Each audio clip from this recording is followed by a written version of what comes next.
Gravitation, गुरुत्वाकर्षण।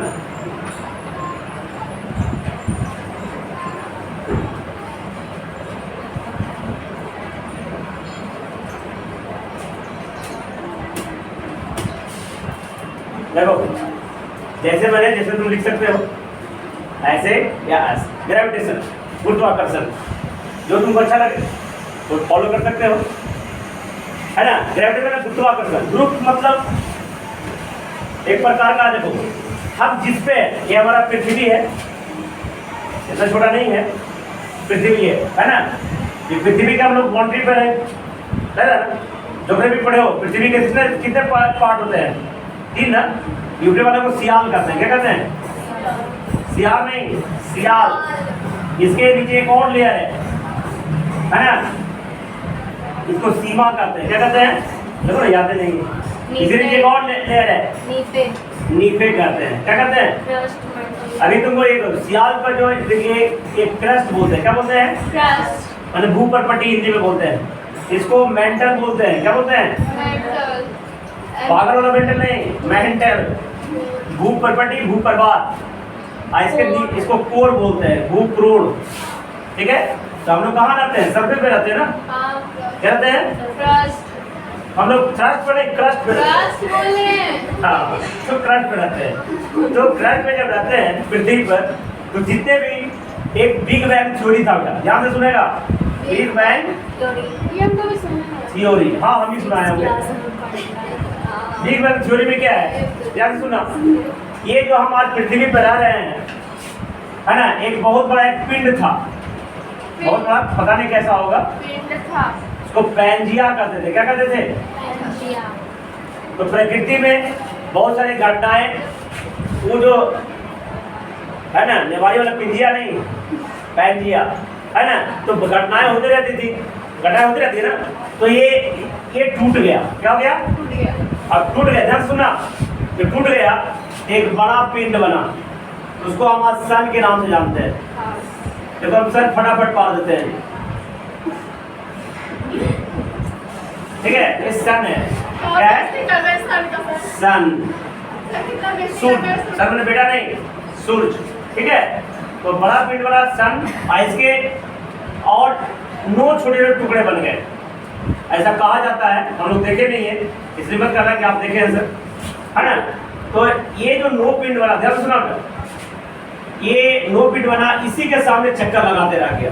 कैसा? तो एक ही माँ बाप का बेटा था, एक माँ बाप का बेटा था, तो भले एगो चंडी में रहता है, वो पटना में रहता है, लेकिन पता है कुछ होता था, जब एक हजार घूम आ जाएगा, हाँ वही आ जाता है, समझ ना। पटना में कितनों कुछ हो जाए, वहाँ डेली बढ़िया बढ़िया चीज खाना मिले, रूम बढ़िया चिकन मिले, है ना, रोड मिले। रोड तो खराब है, रोड तो चंडी में खराब होता है, घर से निकलते डेढ़ मिनट पानी रहता है ना। घर से निकलोगे कितना कटा पानी भरने, कुछ कहेंगे नहीं। और जा रहे पता है वो भुरकी से जाता है, ऐसे नहीं, इधर निकलोगे एक ऊपर रोड है, आई अपनी भुरकी है, भुरकी से घुस के निकलता है, जब टेम्पो पकड़ के आगे जाता है। तो पटना में ऐसा है, तो देखना एक भुरकी नहीं 2 भुरकी हो जाता है ना।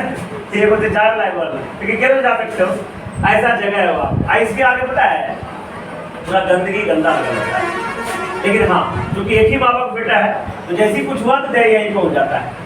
बर्थडे मनाना हो तो यहीं पहुँच गया, दूसरा का बर्थडे मनाना हो वो भी यहीं पहुँच गया। कहे कि गुरुत्वाकर्षण है ना, एक फोर्स है आकर्षण में। तो एक ही माँ बाप बेटा है, तो इसे टूटा था, इसी से टूटा था ना, पैंजिया से। तो इससे रिलेशन है जाएगा, खून का रिश्ता है, तो रिश्ता है कितना मारा पीटी हो जाएगा, फिर भी बिहार में कोई बगल में सुनेगा। तो ये हो गया। तो ऐसा इसी के चक्कर लगा, ऐसा इलेक्ट्रिकल ऑर्डर में चक्कर लगाया, ठीक है। तो इसी एक दूसरे को, अब देखो ये इसी रास्ते पे जाएगा बेटा, ऐसा नहीं कहने से नहीं जाएगा, अगर इन्हें से जाएगा तो टकरा जाएगा ना। तो इसको इसी रास्ते पे जाना है, इसी ऑर्बिट को मूव करना है। ये कौन मेंटेन करता है? ये फोर्स मेंटेन करता है, उसी फोर्स को कहते हैं ग्रेविटेशनल फोर्स, ठीक है। जैसे देखो ये ऐसे जा रहा है, तो इसी रास्ते जाएगा, इधर उधर काहे की अगर इधर चल रहा था, तुमने बोला इन्हें देवता कहा जाता है। लेकिन कभी सुने हो पृथ्वी और मंगल टकरा गया? तुम्हारा मंगल भले ग्रह टकरा जाएगा, लेकिन पृथ्वी मंगल बुध कभी टकराता है, तो अपने पाथ को मेंटेन करता है। तो इस पाथ को मेंटेन करने के लिए जो फोर्स की आवश्यकता पड़ती है, वो फोर्स कौन सा फोर्स है? Gravitational force. तो सन का भी अपना ग्रेविटेशनल फोर्स होता है, अर्थ का एक अपना ग्रेविटेशनल फोर्स होता है, मार्स का अपना ग्रेविटेशनल फोर्स होता है, सभी में एक बल होती है, आकर्षण बल। इस आकर्षण बल को मैं देखो 2 मिनट में साबित कर सकता हूँ। देखो इधर, ये चौक है बेटा, मैंने कुछ नहीं छोड़ा, अपने आप गिर रहा है बेटा। अरे मैं पकड़ लिया, गिरने नहीं दिया मैं, है कि नहीं? भले तो लगता है कि धोखा दे दिया, धोखा नहीं देते हैं, उसको पकड़ के साथ में रखते हैं। लेकिन देखो पृथ्वी इसको खींच रहा था ना, तो ये जिस बल के कारण इसको खींच रहा है, इसी बल को कहते हैं गुरुत्वाकर्षण बल। दिक्कत इसकी एक क्रिया तो बहुत पहले हो रही थी, लेकिन किसी को इस पर नजर नहीं गया। जैसे तुम लोग देखो सड़क पे जा रहे होगे, है ना, तो सड़क पे ढेर बड़ी आदमी जाता है, लेकिन पैसा अगर गिरा हुआ हो किसी को पता नहीं चलता, लेकिन अचानक किसी को पता चल जाता है, तो बताया फिर बाद में अफसोस करता है बेचारा, हमको नहीं मिला, है ना। आदमी जाते तक मिल जाता है, ऐसा लगता है 1 घंटा के लिए टेंशन होगा दिमाग में, फिर ऐसा करोगे, अपने मन को संतोष करवाओगे, है न मिली कहाँ बोले, ऐसा करके संतोष करवाओगे। तो खैर, जितना भी ग्रेविटेशनल क्या होता है, जितना भी पिंड होता है, अर्थ, मार्स, सन, मून, सभी में एक फोर्स होता है, जिस कारण किसी वस्तु को अपने सेंटर की तरफ एक खींचता है। इस फोर्स को क्या कहेंगे? Gravitational force. ठीक है, अभी ग्रेविटेशनल फोर्स पृथ्वी पे होता है या है, इसके बारे में जानकारी लोगों को नहीं थी। तो एक वैज्ञानिक थे, है ना, सर आइजैक न्यूटन, स्पेलिंग देखना ना, गलती भी हो सकता है ना, आइजैक न्यूटन। इनकी कहानियां तुमको पहले भी बता चुके थे। एक ऐसे वैज्ञानिक थे जिनके पास पता नहीं हर समय सोचते रहते थे। अब क्यों सोचते रहते थे? पहले बताए थे, पहले लोगों के पास कोई काम ही नहीं था। आज देखो बैंक में पैसा जमा करना है, कहीं कोने चल गया तो उसको पहुंचाना है, तो लाना है कि नहीं। अब तो कुछ नए हमारे जो देश के बड़े बड़े जानकार आदमी हैं, बड़े पैसे वाले आदमी है, वो तुमको प्रचार अपने लोगों को रिकमेंड करते हैं कि क्या कर रहे हो, कुछ नहीं कर रहे हो, अरे लो ये मैं कर देता हूँ, तुम ड्रीम 11 में टीम बनाओ। ऐसे लोग हैं, तो लोग ड्रीम 11 में टीम बना रहा है, माई 11 सर्किल पे बड़ा बड़ा पॉप जीतने के लिए टीम बना रहा है। तो आज बहुत सारा काम है, इसलिए लोग बैठे रहते हैं तो सोचते नहीं है। जब बेचारा बैठे थे, हर जगह बैठे रहते थे, तो बैठे बैठे सोचते रहते थे। उस तरह किसी कारणवश एक इंग्लैंड के रहने वाले थे, इंग्लैंड में एक सेव के पेड़ के नीचे बैठे हुए थे। देखना, ऐसी वाला किताब में एक बढ़िया सा पेड़ होगा, पेड़ के नीचे बैठने वाला ही बना हुआ है। जब लोग स्टैंड में रहता है ना, तो वैसा देखना बैठता रहेगा, ऐसी बना। और जब बेचारे फोटो भी उनका है, बढ़िया से बैठे हुए थे, तो सेव के पेड़ के नीचे बैठे थे। अब क्यों बैठे होंगे? इससे पेड़ छाँव देता है, पाया कि नहीं पड़ा है ना। तो ऐसे इंग्लैंड में गर्मी नहीं होती है, लेकिन फिर भी बैठे हुए जब। तो जैसे ही बैठे थे, तो इंग्लैंड जहाँ भी ठंडा प्रदेश होता है, इंडिया में भी है, कश्मीर है ना, उसे मत करो, कश्मीर है, हिमाचल प्रदेश ठंडा प्रदेश है ना, तो वहीं सेव होता है। इंडिया में सेव कहाँ होता है? कश्मीर में, हिमाचल प्रदेश में। कभी देखे हो केरला में सेव हो गया? नहीं होता है। केरला में मसाला होता है, क्या होता है? मसाला। तो वहाँ भी सेव का पेड़ था, और सेव अचानक क्या हो गया? गिर गया। जैसे ही गिरा, ये सोचने वाला आदमी था ना, सोचने लग गए कि ये सेव जो है गिरा, तो नीचे क्यों गिरा, ऊपर क्यों नहीं गया। अब बेचारा बेचैन हो गई, है कि नहीं? तुम लोग बेचैन नहीं हो गए? तुम लोग गिर गया, अरे सेव गिर गया, चलो आज सेव के नाश्ता हो गया, ऐसा सोच लोगे। लेकिन ये तो सोचे ये नीचे क्यों गिरा, तो सेव को बेचारा देख रहे होंगे कैसा नीचे क्यों गिरा। और नीचे इसको सोचते सोचते सोचते इसने एक यूनिवर्सल ग्रेविटेशनल लॉ दे दिया। क्या दिया? Universal gravitational. अब यूनिवर्सल ग्रेविटेशनल लॉ क्या है? वैसा लॉ जो पूरे यूनिवर्स में काम करेगा। यूनिवर्स नहीं समझ रहे हो? पूरे ब्रह्मांड नहीं समझ रहे हो? बोल रहे हो, समझ नहीं रहे हो? ब्रह्मांड मतलब the sun and all planet together with the all atmosphere, ये पूरे सिस्टम को कहते हैं यूनिवर्स। ठीक है, तो ये जो नियम है, जो यूनिवर्सल ग्रेविटेशनल लॉ है, ये पूरे यूनिवर्स में काम, इसलिए उसे बोलते हैं, है ना, यूनिवर्स ग्रेविटेशनल। अब ये लॉ क्या दिए थे पहले समझो, हम अगले क्लास में दिखाएंगे। अब ये लॉ क्या दिए थे, ध्यान से देखना। देखो अनिशा, इधर देखो कि अगर कोई दो ऑब्जेक्ट है, ये मीटर गया था तो ग्रेविटेशन लग रहा था, उसको ध्यान रखना, ग्रेविटेशन ही तो दो ऑब्जेक्ट है, मान लिया इसका मास m1 है, क्या है ना, ज्यादा नहीं है, 32 kg आसपास है ना। एक दूसरा ऑब्जेक्ट है, उसका भी ज्यादा नहीं है कि नहीं, लंबाई में कम है लेकिन थोड़ा मोटाई में ज्यादा है ना। तो उसका मास ज्यादा नहीं, 40 kg होगा, है ना। अब एक चंडी में रह रहा है, एक पटना में रह रहा है, दोनों के बीच का दूरी क्या है 50 किलोमीटर, मतलब 50,000 मीटर है, कितना है 50,000। तो ये दोनों में एक फोर्स लगती है, अट्रैक्शन फोर्स। क्या लगती है, क्या फोर्स लगती है, अट्रैक्शन फोर्स लगती है। तो ये जो अट्रैक्शन फोर्स है ये दोनों के गुणनफल के समानुपाती होती है। क्या होती है बेटा, है ना। इस अट्रैक्शन फोर्स को हम ग्रेविटेशनल फोर्स कहते हैं। तो एक जो है directly proportional to m1 m2, ये जितना ज्यादा वजन होगा जितना ज्यादा फोर्स लगेगा, जितना कम वजन होगा जितना कम फोर्स लगेगा। तो दिक्कत दूसरा, ये दूरी के विरुद्ध समानुपाती होती है बेटा। मैंने देखो अगर ये 50,000 मीटर में है तो फोर्स लगता होगा, बस 1 मिनट बाद ऊपर बंद हो जाता होगा।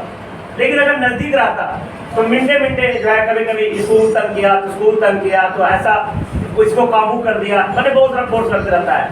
नजदीक आता था, दूर जैसे किया तो क्या होगा, ये फोर्स क्या होगा, तो जितना ज्यादा दूरी जितना बल कम, नहीं सुन रहा है। तो ये बैटरी बोले टू 1/r², ठीक है। ये किसने दिया, sir Isaac. If two objects m1 and m2 kept at a distance at r, then there is a force of attraction act between them. This is directly proportional to their product of their masses and inversely proportional to their square distance between them. नहीं सुना पड़ा होगा, तो मैं हिंदी में बोला उसी English में बोल दिया, है ना। अब इस दोनों को मिलाकर उसने बताया एक directly proportional to m1 m2 by r²। अब देखो बचपन से ही पढ़ते आ रहे हैं, जहाँ भी प्रोपोर्शनल होता है उसको बराबर करने के लिए एक कांस्टेंट डाला जाता है ना। यहाँ पे इसको एक बराबर क्या हो गया, gm1 m2 by r²। अब इस जी को कहते हैं, कैपिटल जी को यूनिवर्सल ग्रेविटेशनल कांस्टेंट।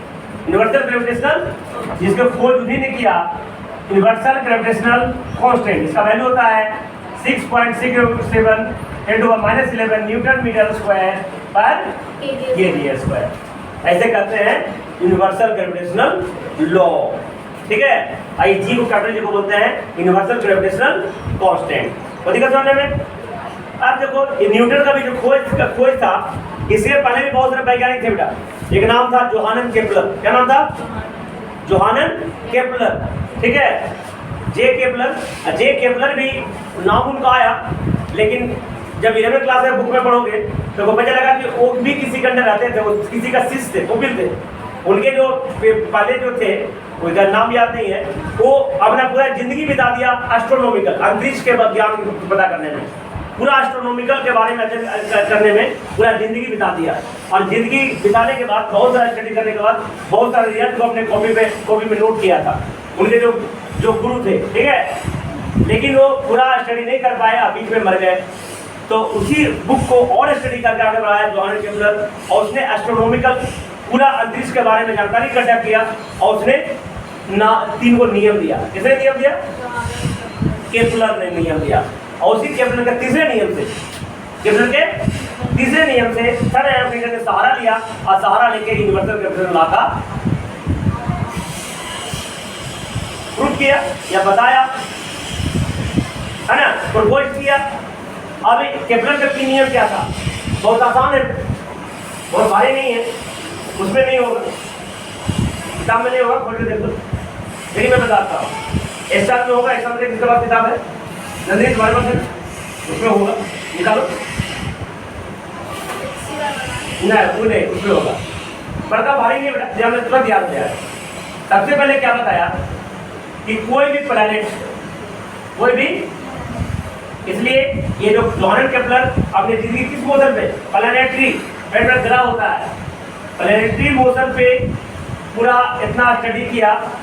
ये आएंगे जो गुरु थे वो तो मर गए, लेकिन इन्होंने मोशन को आगे बढ़ाते सभी को आगे डाटा दिया, वो हम लोग आज पढ़ रहे हैं, ठीक है। ऐसा भी कहानी है, ऐसा एक शायद है, न्यूटन का जन्म उसी साल में हुआ था जिस साल में केपलर मर गया, पता है कि नहीं। ये जो केपलर थे, जिस ईस्वी में मरे थे ना, उसी ईस्वी में न्यूटन का जन्म हुआ, आईसी के तीसरे नियम के सहारा लेकर उसने इन्वर्टर कैरेक्टर ला दिया। एक क्या क्या नियम था कि जितना भी प्लेनेट है बेटा, कितना प्लेनेट है, हम लोग जब बच्चा थे तब 9 था, तो लोग जब बच्चा हो तो 8 है, एक पता नहीं कहाँ चला गया। लोग कहता है कि वो गर्म गैस का खुला खत्म हो गया। हम लोग जब बच्चे पढ़ते थे ना तब 9 ग्रह जानते थे। एक ग्रह था प्लूटो, प्लूटो को कोई लूट लिया और बन गया लूटो, हाँ वो खत्म हो गया, है कि नहीं। इसलिए आज कौन कौन है, शायद तुम लोग ग्रह का नाम नहीं जानते होंगे, मर्क्यूरी, वेनस, अर्थ, नहीं जानते हो तुम लोग, किसका ग्रह, शुक्र ग्रह जानते होंगे। मैं बताता हूँ याद कर लेना। ये जो सन है बोले क्या, जैसे सबसे नजदीक का है मरकरी, दूसरा नंबर पे क्या है, वीनस पढ़ते हैं ऊपर, वीनस पढ़ते हैं, शुक्र। तीसरा नंबर पे क्या है, अर्थ है, और ये एक यूनिक प्लैनेट है, कैसा प्लैनेट है, आज दूसरी है, इसका नंबर तो दूसरा नहीं है, क्यों, ताकि life is possible only in this planet Earth. ठीक है, चौथा है मार्स, फिर से ये आ गया, जिसको ये में कर देते हैं मार्स, मंगल। मार्स के बाद क्या है, सबसे बड़ा ग्रह बेटा, सबसे ठीक है, बृहस्पति नहीं बोलते, इसके ऊपर सैटर्न है बेटा, बड़ा तो नहीं है लेकिन इसके पास सबसे ज्यादा मून है बेटा। सबसे ज्यादा मून किसके पास में है, याद रखना, सबसे ज्यादा मून सैटर्न का नहीं पता होगा, 23, इसके पास में 16 मून है, और हमारा पृथ्वी जिसमें रह रहा है सिर्फ एक मून है, जो कि रात में तुमको दिखाई पड़ेगा, वो भी 30 दिन दिखाई नहीं पड़ेगा, 15 दिन दिखाई पड़ेगा, 15 दिन जो या बाकी 15 दिन अंदर ही होता है, और एक दिन तो कुछ नहीं दिखाई पड़ेगा, ताकि वो पूरी तरह से नो मून होता है, अमावस्या, ठीक है, और एक दिन शाम पूरा रातों में दिखाई पड़ेगा, उसको पूर्णिमा करते हैं, फुल मून करते हैं। तो पृथ्वी पर सिर्फ एक मून है, नहीं बताओ, सैटर्न के पास सबसे ज्यादा मून होता है। इसके बाद क्या हो गया, यूरेनस, और उसके बाद नेपच्यून, इसका यूरेनस का हिंदी बता दो तो नहीं पता होगा, अरुण। नेपच्यून का हिंदी क्या हो गया, वरुण। सैटर्न का हिंदी क्या हो गया, शनि।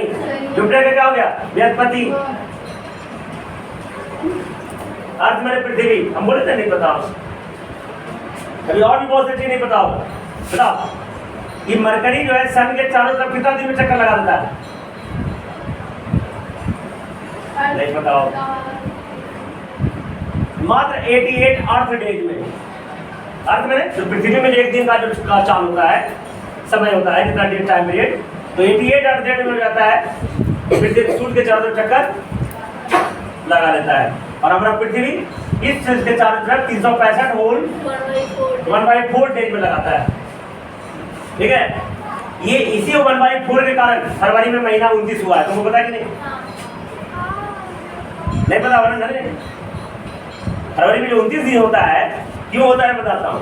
देखो हमारा जो पृथ्वी है 365 दिन में चक्कर लगाता है, और 1/4 फालतू हो जाता है, तो प्रत्येक महीना में 1/4 को कैसे एडजस्ट किया जाए, तो 1/4 को मैं 4 से गुना कर दूंगा, कितना आएगा, 1 आएगा ना, तो डायरेक्टली 1 दिन बढ़ा दिया गया, तो बढ़ाया किसमें गया, फरवरी में बढ़ाया, क्योंकि उसमें कम दिन था, 28 डेज था, है ना।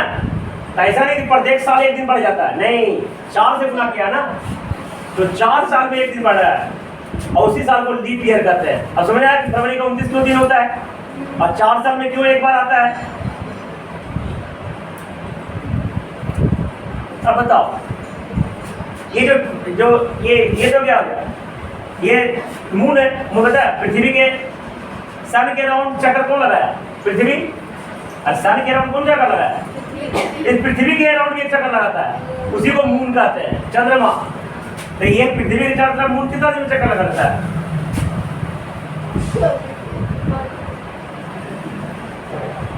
कहते 27.3 डेज में, ठीक है। इसलिए याद है ना, इसमें भी बहुत लोचा है, अभी 1% भी नॉलेज नहीं है, तो जो अब देखो 27.8 दिन में, इसलिए वैज्ञानिकों में एक फोर्ट नाइट होता है, क्या होता है, पक्ष।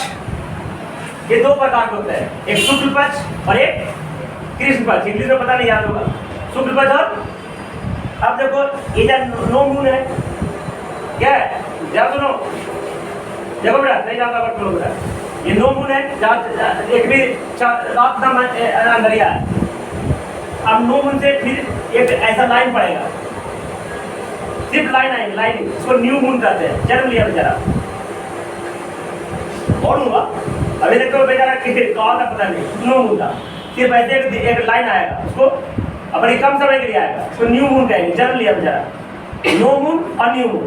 और न्यू मून के बाद दूज का चांद, ये दिखेगा तुमको, ऐसा क्रेसेंट रहेगा, उसी को दूज का चांद कहते हैं। जो दूज का चांद ये तुमको निकलेगा तो दिखेगा तुमको, तो पहला दिन वाला चंद्रमा नहीं, दूसरा दिन वाला चंद्रमा, इसलिए दूज का चांद तुम सुने होगे। ये तो सिर्फ एक लाइनिंग रहता है, जरा देर बेचारा नया नया जन्म लेता है, तो न्यू मून कहते हैं। और ये क्रेसेंट बनेगा जिसको दूज का चांद कहते हैं। तो ये धीरे धीरे रोशनी बढ़ते जाता है। और 14वां दिन, तेरा दिन, ये पूरा क्या हो जाएगा, फुल मून हो जाएगा। तो ये इंजोरिया बढ़ते जाएगा ना, इसे शुक्ल पक्ष कहते हैं। क्या कहते हैं? अब फिर क्या हो गया, अब ये फुल मून हो गया, अब ये धीरे धीरे घटते जाएगा, नहीं तो फिर 14 दिन में नो मून हो जाएगा। तो अब अंधेरिया घट रहा है ना, मैंने इंजोर धीरे धीरे बढ़ रहा था, अब इंजोर घटेगा, इसलिए अंधेरिया को कृष्ण पक्ष कहते हैं। तो 14 तो नहीं, जनरली 28 दिन माना जाता है। इसलिए मोबाइल का कंपनी जितना भी रिचार्ज करती है ना, लेकिन 28 दिन रिचार्ज करेगा, 14 दिन रिचार्ज करेगा, उसको महीना इस वाला चलता है। लेकिन अंग्रेजी महीना 30 तीसरा दिन का होता है ना, लेकिन मोबाइल में देखना 28 डेज, 14 डेज, ये कहाँ से आया, यहीं से आया। एक 14 दिन में एक फोर्टनाइट बराबर 14 डेज। अभी इसके बारे में और जानकारी देंगे तो हालत खराब हो जाएगी, छोड़ो, बाकी अगले क्लास में करेंगे।